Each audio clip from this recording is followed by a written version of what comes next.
Continuamos con ustedes, amigos y amigas de Agenda Económica. Ya estábamos en la primera parte de este programa hablando de la temática económica de actualidad y sobre todo de cómo esta temática se puede analizar en el ámbito que estamos viviendo en la República Dominicana en estos momentos, en el tema de la efervescencia política que se está desarrollando, donde hay una competencia entre dos grandes partidos para fines de ver quién gana las elecciones este próximo 20 de mayo. Y lamentándonos nosotros de que el tema de mayor discusión no sea precisamente la forma como los candidatos piensan que se deben resolver los problemas del país, sino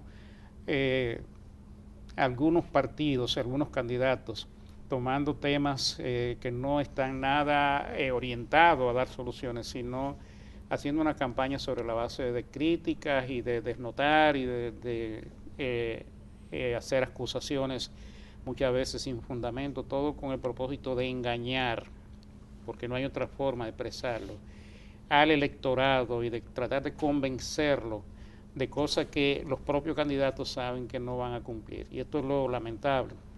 Yo pienso, sin embargo, que el pueblo dominicano ya aprendió a valorar, sabe mucho ya o mucho más cuando le están diciendo la verdad y cuando están realmente tratando de engañarlo con falsas promesas.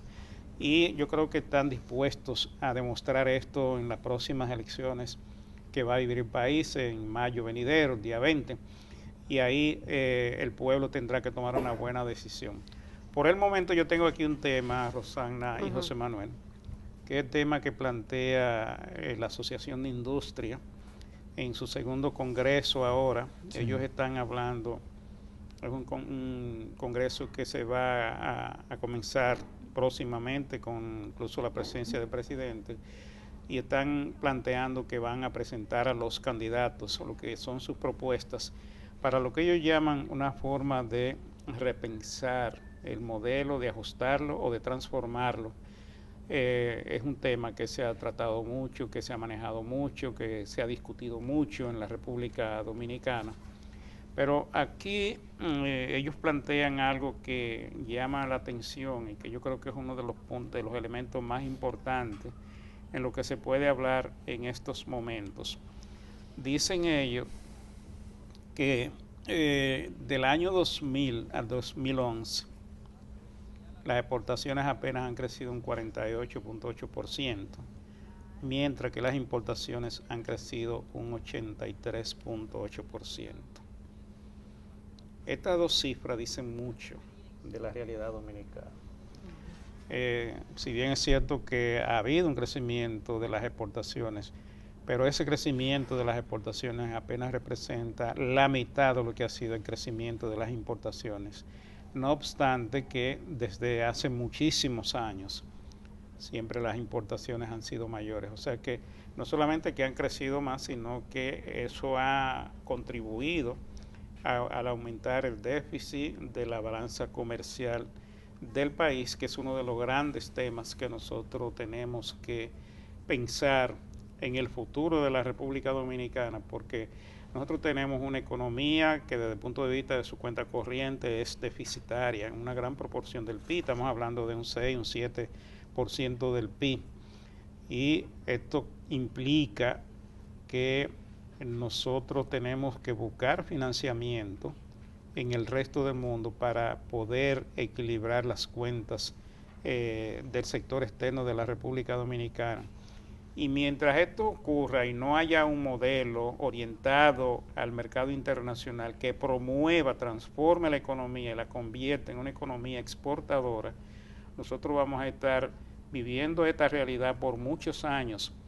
Y aquí el argumento de si tú te endeudas o no te endeudas suena a veces un poco hasta fuera de contexto, porque si tú tienes una economía deficitaria en términos de tu cuenta corriente, la única forma de tú equilibrar tu balanza es importando capitales, ya sea por el lado de la inversión extranjera o por el lado del endeudamiento externo.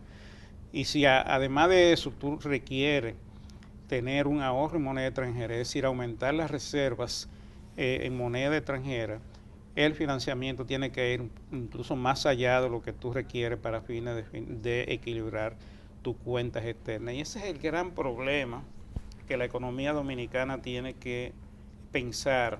Y si hay realmente una necesidad de modificar el modelo, la mejor orientación de esa modificación o de esa transformación del modelo es dejando de ser una economía importadora neta para convertirse en una economía exportadora neta, porque es la única forma de cómo tú puedes fortalecer tus finanzas, tener ahorro externo sin que ese ahorro te provenga de un mayor financiamiento que el requerido para fines de equilibrar las finanzas públicas del país. Y yo creo, señores, que este es uno de las grandes tareas que tiene la economía dominicana. Bueno, yo humildemente pienso que en República Dominicana existe un modelo económico que es el que rige prácticamente en el mundo, hasta en China, entre comillas, que es el capitalista, donde la propiedad privada, los medios de producción, hay un Estado facilitador, hay políticas públicas que crean determinados incentivos para que los sectores que usted considere prioritarios dentro de su estrategia económica puedan ser apuntalados. En medio de ese modelo, que es el único que existe porque no lo vamos a cambiar, podemos hacer ajuste de políticas y de formulación de esas políticas públicas para direccionar hacia dónde tenemos que orientarnos. Porque aquí esto de la competitividad de las exportaciones es un muñeco de varias cabezas, señores. Por un lado tenemos políticas públicas que tienen que definir las reglas de juego claras y estables y señales donde estén los incentivos correctos, donde existan, por ejemplo, elementos como una energía eléctrica competitiva, un financiamiento adecuado, pero por el lado privado también tiene un sombrero.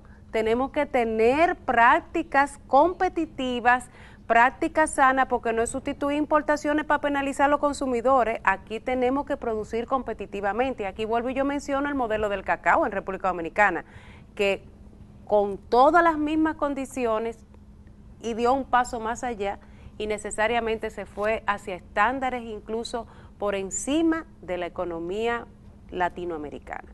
Entonces, esto es un elemento donde tanto el sector público como el sector privado, de la mano, de común acuerdo, tienen que poner una cuota.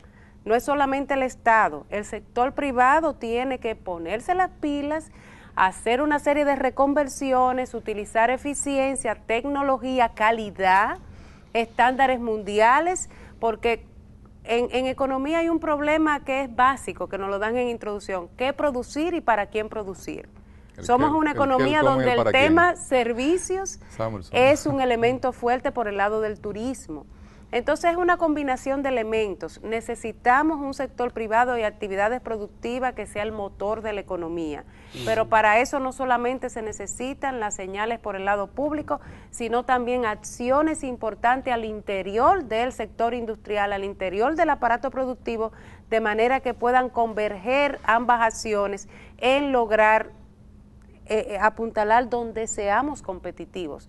Si hay productos donde no somos competitivos, necesariamente no podemos apuntalar esos productos. Entonces es un elemento de toma de decisiones en una mesa compartida, donde hay cuotas que poner y donde todo no debe ser por el lado de la formulación de políticas públicas. Yo creo que Rosana hizo referencia, y qué bueno, porque cae como anillo al dedo, el capítulo 2 del profesor Paul Samuelson, fallecido hace unos años de la Universidad de MIT, y es el cómo, el para, o sea, el cómo, el qué y el para quién. ¿Qué, cómo y para qué producir? Problema económico. Y todavía sigue siendo la gran pregunta. Sí. Y cuando Luis empezaba su comentario del Congreso de la Asociación de Industria de la República Dominicana, qué bueno que ellos están en eso.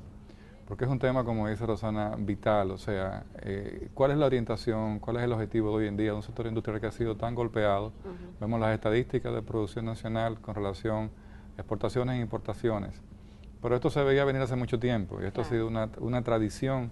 Y la pérdida de los mercados, la pérdida, por ejemplo, cuando Rosana pone el ejemplo del cacao, la incapacidad que tiene el sector industrial de generar valor agregado en sus propias economías a nivel interno.